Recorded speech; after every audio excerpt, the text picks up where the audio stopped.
The last episode ended with me in the Ron Bailey School of Broadcast, and that was a really wonderful experience. I met a lot of really cool people.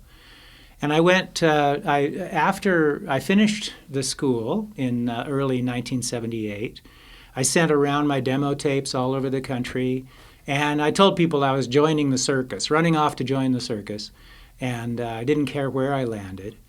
Well, it turned out that I did care where I landed. The job I got was in a little town just south of the Canadian border in Montana called Havre, Montana. It had about 10,000 people, and I went there in my 65 Comet and set up shop in Havre.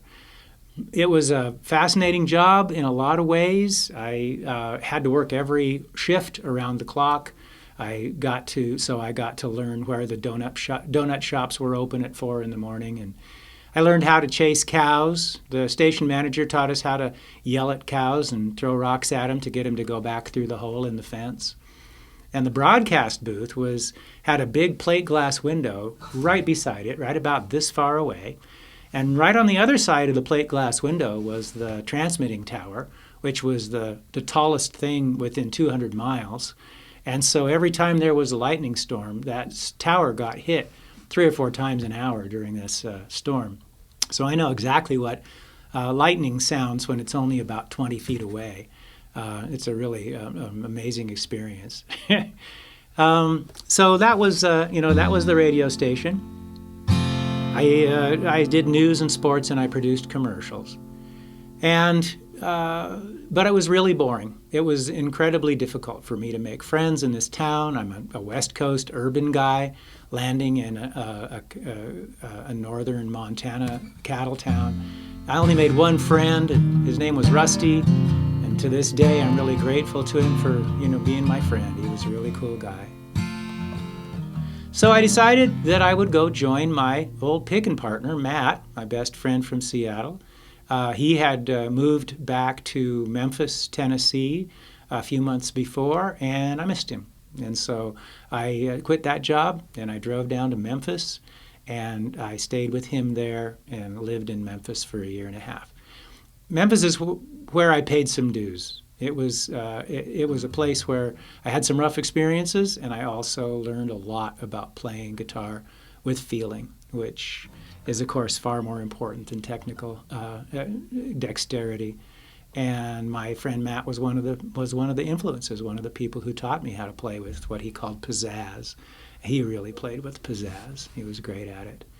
We had a friend named Michael, and one day Michael came over, and he was devastated. He'd found out that his girlfriend was cheating on him by surprise, and he found out by surprise.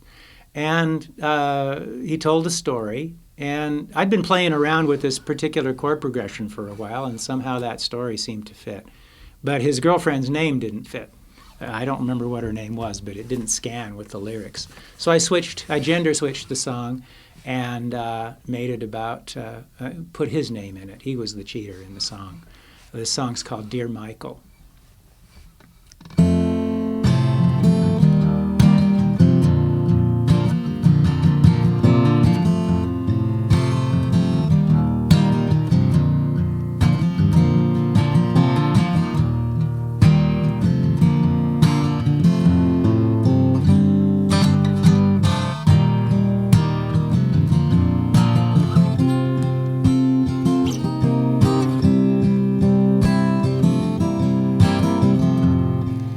Got that secret smile I know so well,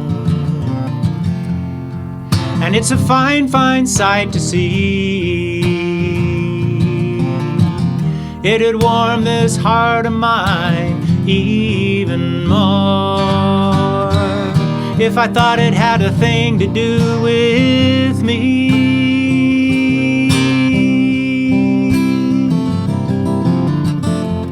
Where'd you get that smile, dear Michael? You didn't used to look that way. I guess your work must be more fun than it was. You come home later every day. you get that bruise, dear Michael? How'd you bump your leg that way? I found a blonde hair in your collar last night. Must have been a windy day.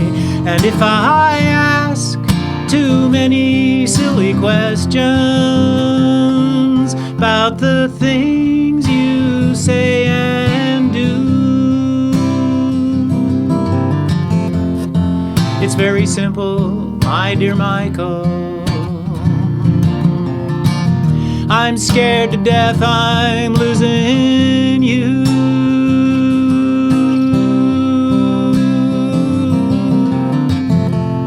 Where'd you get that smile, dear Michael? Where'd you get it from today? I guess your work must be more fun than it was. Longer hours, better pay. Longer hours, better pay.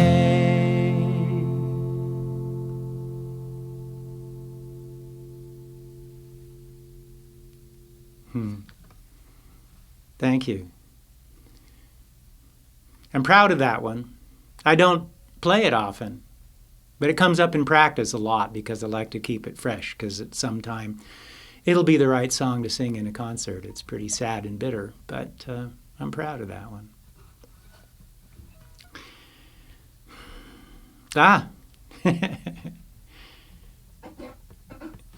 Hi, Nina.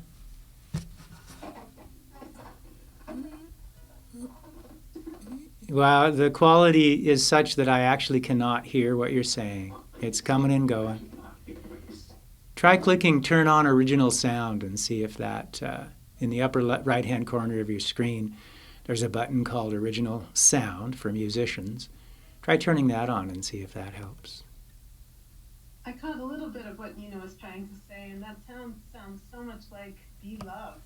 Yes, in fact, yeah, I retired that song, Dear Michael, from my set, and when I went to write Be Love, I actually did cannibalize that song, yes.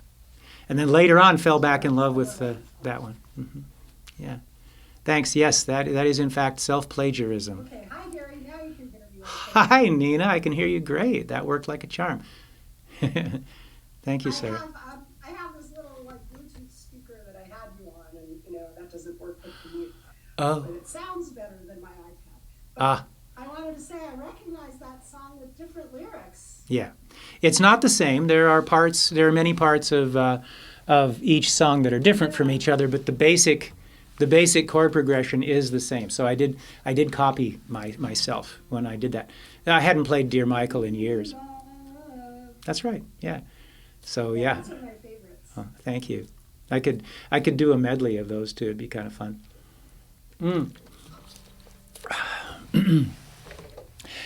Well,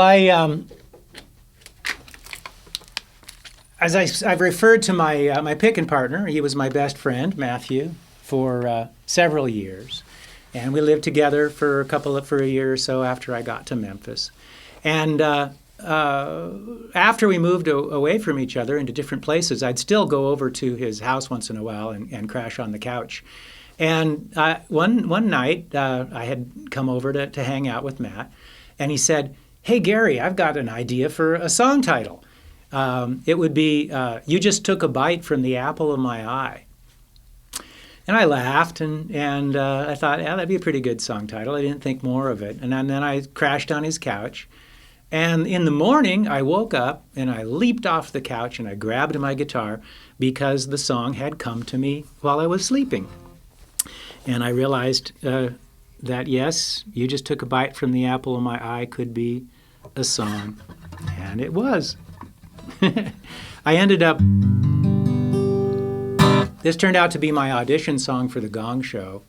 Who all remembers the Gong Show from the 70s? Yeah. It was a crazy game show invented by by Chuck Barris, the same guy that invented the equally cringy newlywed game and the dating game, and it was really something. I think the modern popular shows that I think Simon Cowell of America's Got Talent has borrowed considerably from Chuck Barris's style. So I had a big hitchhiking trip where I randomly hitchhiked all over the Southwest a couple of years after this song was written, and I went during that trip. I went to Burbank and auditioned. Didn't get on. The song was apparently neither good enough nor bad enough to qualify for the Gong Show. But here you go.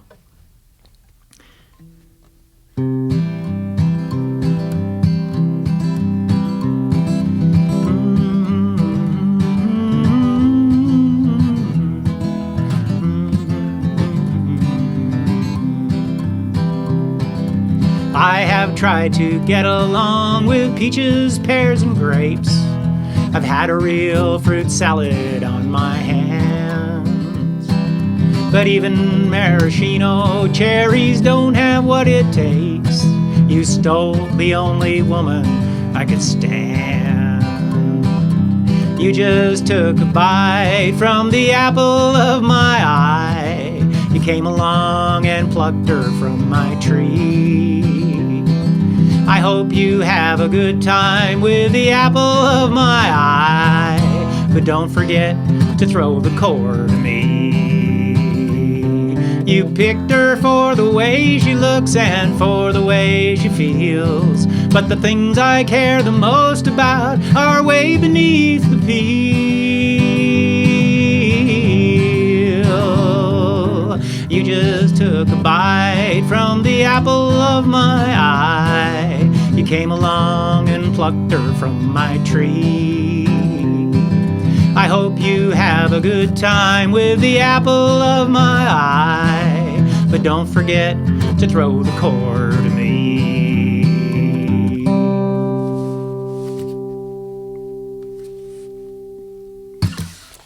Okay. I guess I could hear that getting sung in Bakersfield, I guess. Well, let's see. Moving along. What exactly would the Gong Show have done for you? Well, I guess it would have gotten me a lot of exposure. It was a very popular national TV show.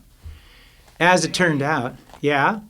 I had a communications professor at Wazoo who encouraged us all to watch The Gong Show because he said, this is as bad as television will ever get. Indeed. Was he wrong?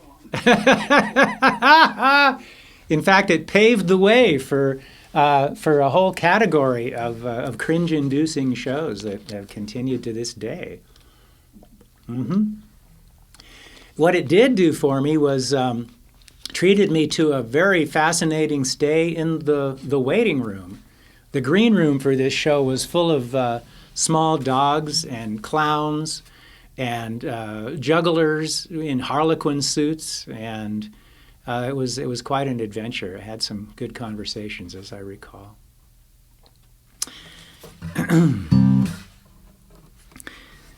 This next song cost me my friendship with Matt. This was the relationship ending song. It's a I guess what you would call now a diss track.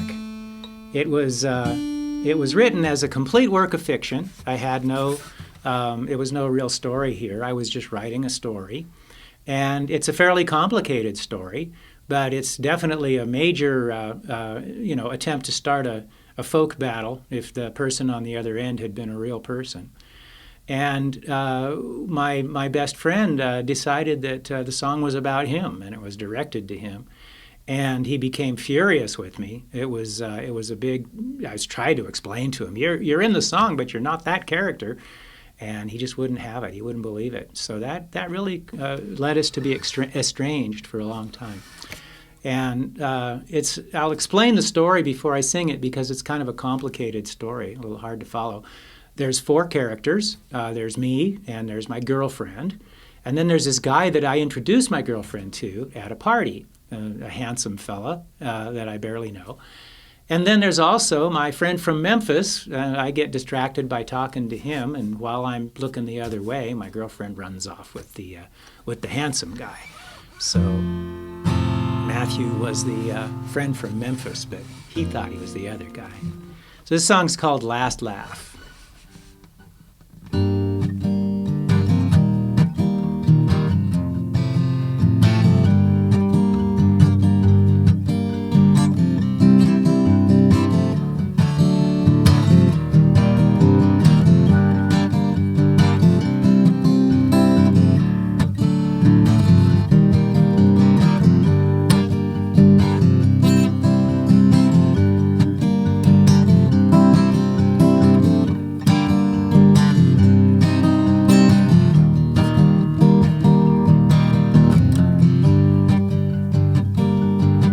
You had your wickedest smile in the Mexico suntown the night I introduced her to you. Standing there with your pina colada, puffing on a Yucatan blue. I was thinking at the time, good Lord, that man looks fine. Funny, that's what she was thinking too. Later I spotted an old friend up from Memphis, Tennessee. It was a pleasure to see him, he was just as glad to see me. While we talked of other lands, brother, you had other plans. When you left the party, so did she. But I had the last laugh on you. You thought you had her and you never would let her go. You should have known I'd have the last laugh on you.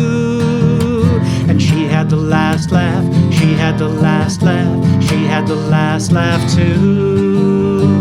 Lonely nights, cold as ice, crying in my pillow when I realized you had her for good. There was nothing I could do.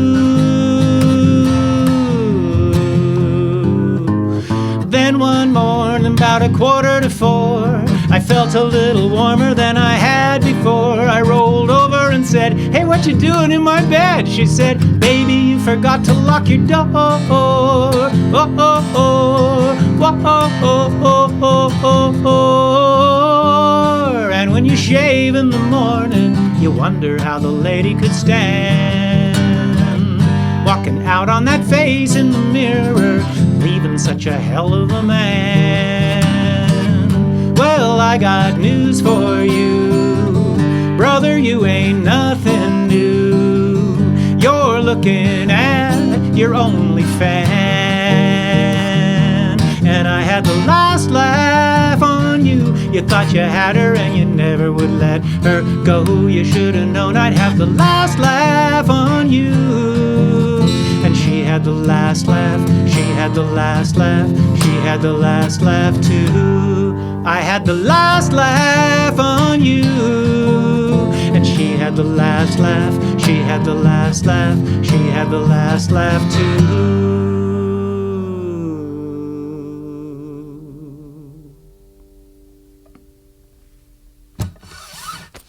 too. Okay, thank you. Yeah.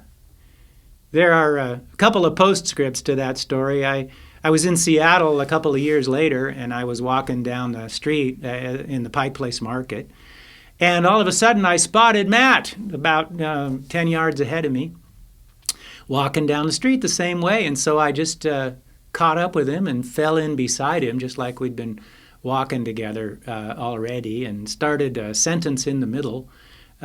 Just pretending that he and I had already been walking and talking. And he didn't bat an eye. He didn't miss a beat. He just turned to me and said, whatever the next thing was, how about them Dodgers or whatever. And we started a conversation. And after a little bit, I asked him, so, Matt, what about that song? Are you still mad at me about that song? And he looked at me and said, "Oh, Gary, I'm much better now." And that made me feel good. We're still in touch, very vaguely. I think I've sort of lost track of him, but our last communication was less than a year ago. Anyway, and my parents, when they heard that song, I made an LP, in 1985, and that song is on it. And it's a big, heavy rock and roll version.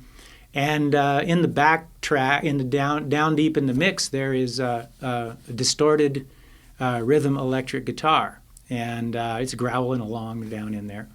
And when I played the LP for my parents for the first time, my dad, my mom, my mom turned to my dad and she said, "What's that noise?" And my dad said, "Oh, I think that's something he put in there for the kids."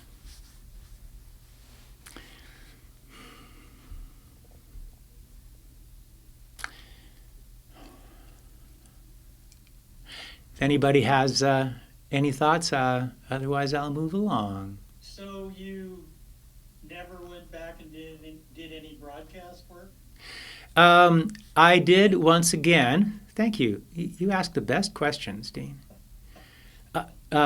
Actually, when I moved to Memphis, I got a job at an all-night rock and roll station. Well, it was a 24-hour rock and roll station, but I had the night shift.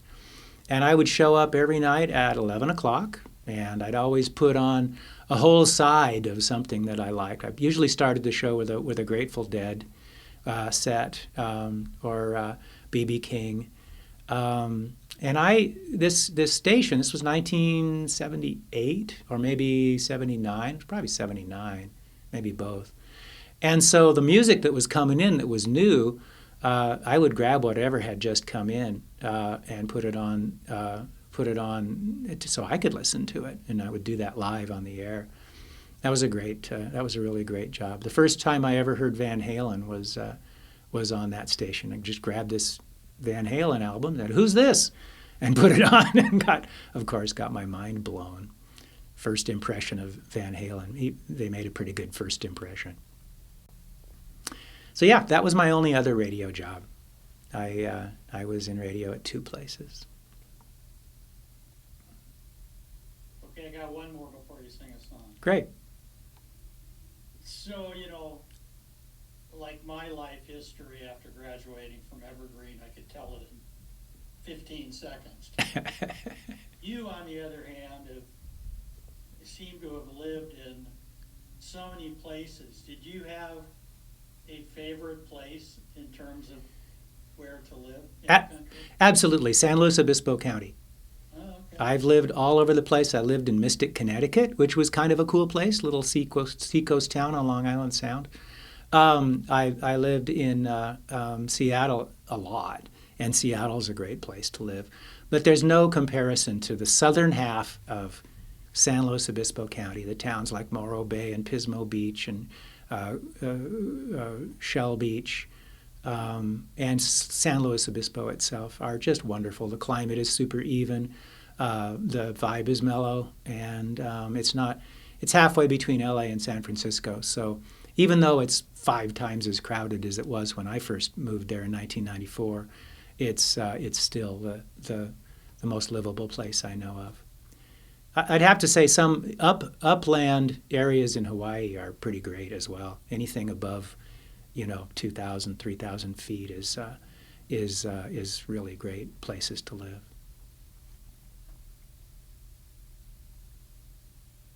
What about you, Dean? What's your favorite place to live? I've lived in so few. So I lived in Seattle. I have a place there, and I'm down in Indian Wells, California right now. I have a place down here. Uh-huh.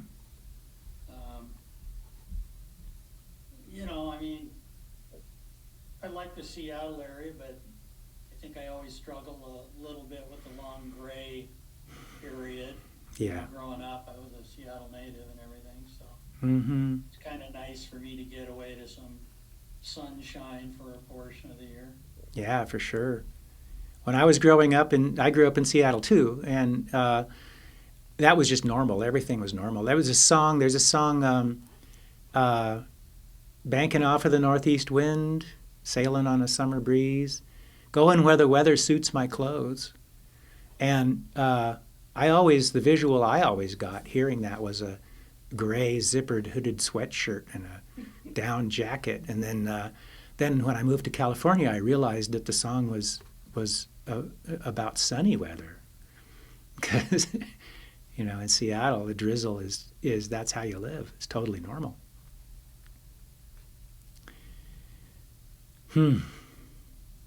Well, I did move back to Seattle after all those adventures, and settled in after my long hitchhiking trip. I weighed 118 pounds and my hair was falling out, and there's a whole story about how I ended up going back to my parents, which I'll probably tell in one of these concerts. And I did nothing but eat and sleep and tell stories for a month. My parents were insatiably curious about what my adventures on the road had been like. Then when I'd gained my weight back, I got my own place and I got a job, and I started to write songs again. And this was one of the first ones that I wrote. What did I do with my capo? There it is. When I was 13 or so, I apparently had a lot of extra time on my hands, because I learned a couple of arcane skills that are with me to this day. I stood in front of my mirror for hours upon hours and contorted every muscle in my head, trying to figure out how to wiggle my ears. And finally, I ran across the right nerve bundle, whatever it is that you need to do to wiggle your ears. And I learned how to do that, and I'll show you. Let's see, you probably can see it. I don't know, I can wiggle them. I can wiggle them one at a time. That was that. Did the Gong Show people know about that? They didn't. I should have. That's what I should have done. I should have wiggled my ears. And I also figured out at about that age how to play mouth trumpet, how to make my mouth sound like a trumpet. And I think In the Mood was one of my favorite things to sing back then.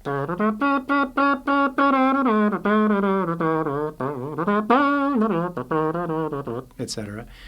And so I was writing songs. I never thought of using it in my stage act until I wrote this next song. And it needed a solo, and all of a sudden I went, hey, wait a minute, I can get that mouth trumpet into this song. So this is my first mouth trumpet song. It's called It's Your Fault. And this is one of the first songs, one of the earliest songs that I still play regularly, just about every concert.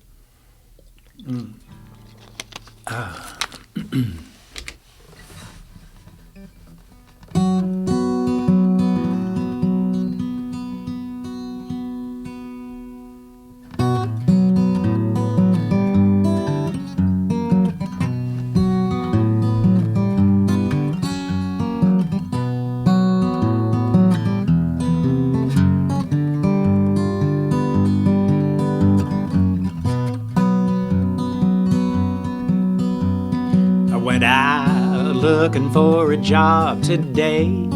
I said to myself, well, there ain't no way I'm gonna make a decent living in this crazy town. And every place I went to, they turned me down. And it's your fault, baby, it's all your fault.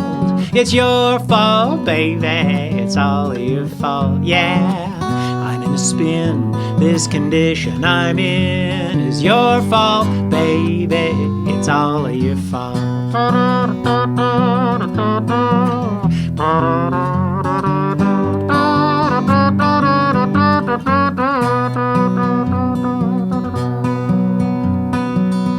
7 o'clock, you're still not home. 8, 9, 10 o'clock, I'm starting to moan.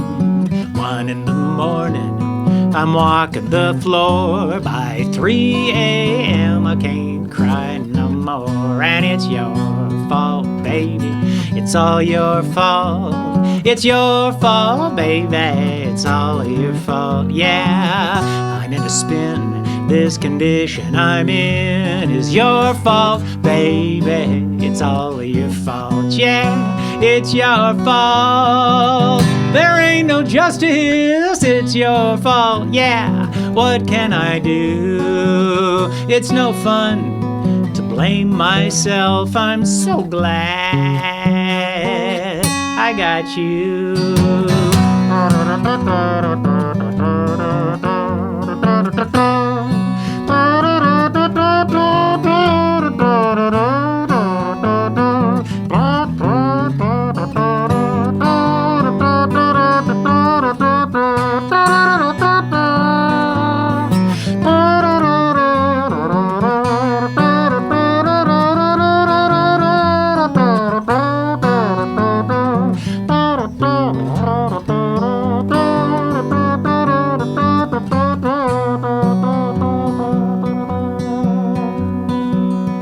I drank my coffee and I made some more. My baby comes sneaking through the kitchen door. I said, what the hell you coming home for at 6 a.m.? She says, I've been sleeping with your best friend, and it's your fault, baby. It's all your fault. It's your fault, baby. It's all your fault. Yeah, he treats me right.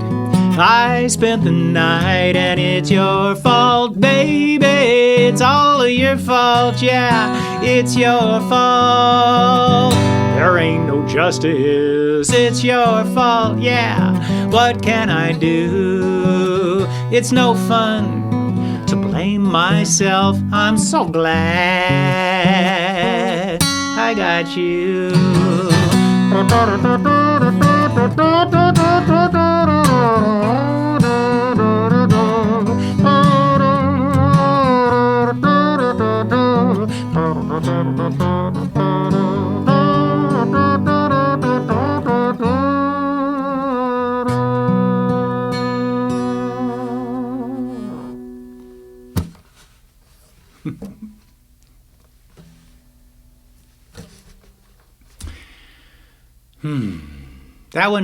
That one is a true story, pretty much.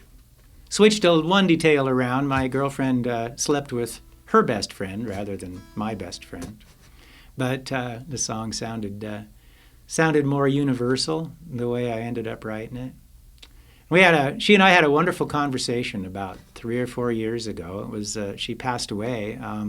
She knew she was dying when we talked, but I didn't know. And we talked for about 2 or 3 hours. I had looked her up on Facebook and sent her a message and said, hey, I'd love to talk. And it had been 30 or 40 years since we had. And it was a wonderful reconciling conversation. We traded I love yous. And during that conversation, she asked me, hey, I've wondered all these years, tell me the truth, was it your fault about me? And I said, yeah, it was. And she says, I knew it. So that was fun. It was a really good closure, reconciliation, beautiful conversation. I didn't know it was the last time I was going to talk to her, but it's a treasured memory, that talk.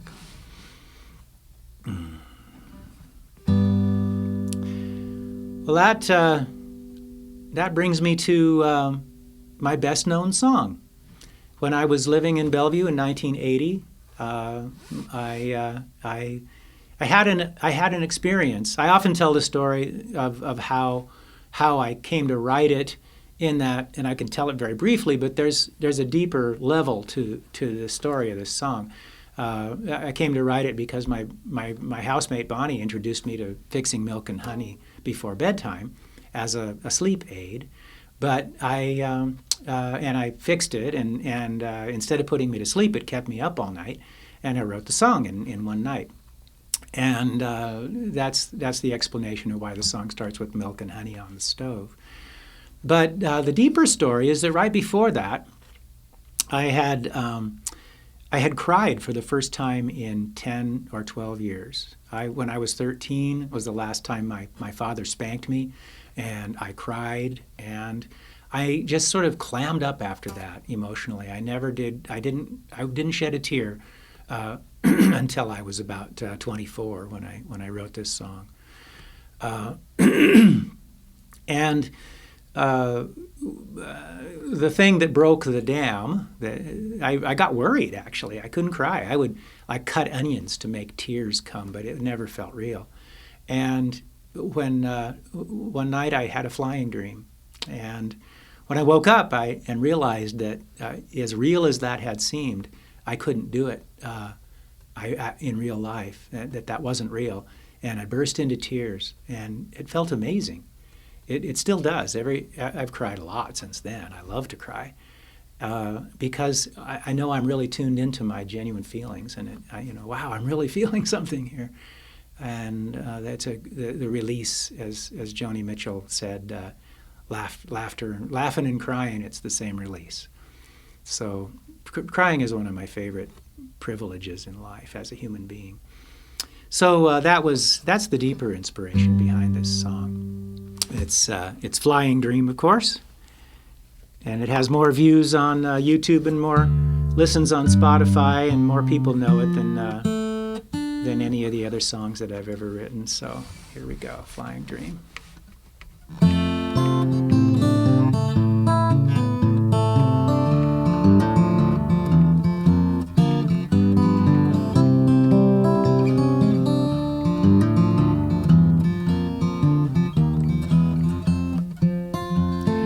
Milk and honey on the stove, a big band on the radio.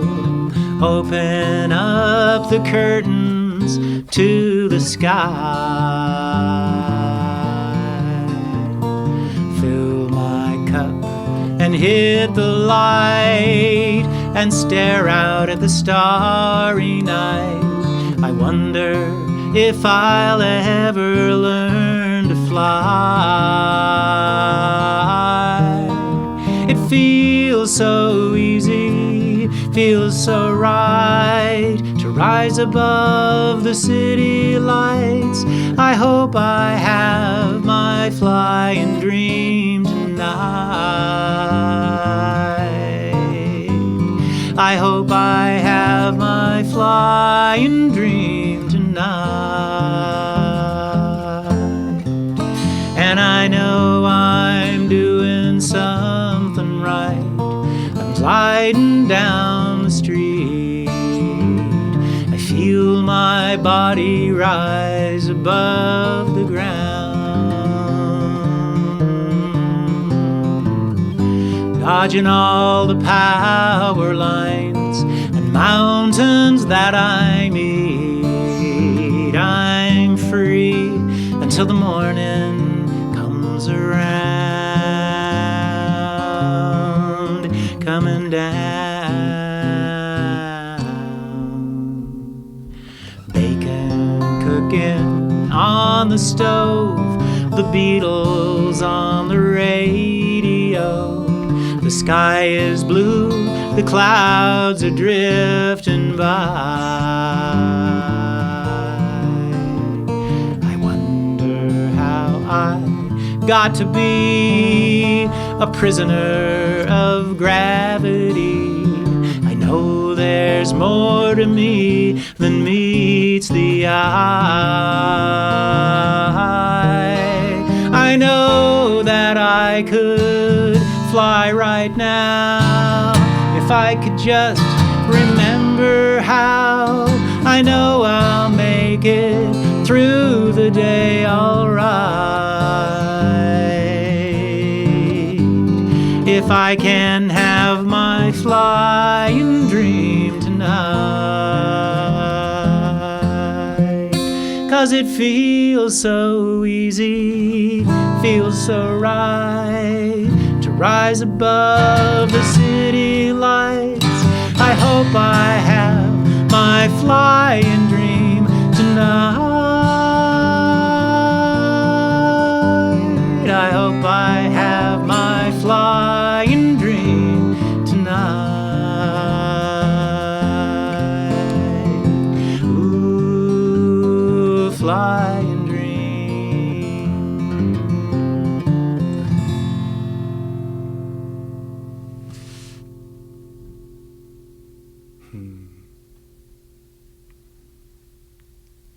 Thank you.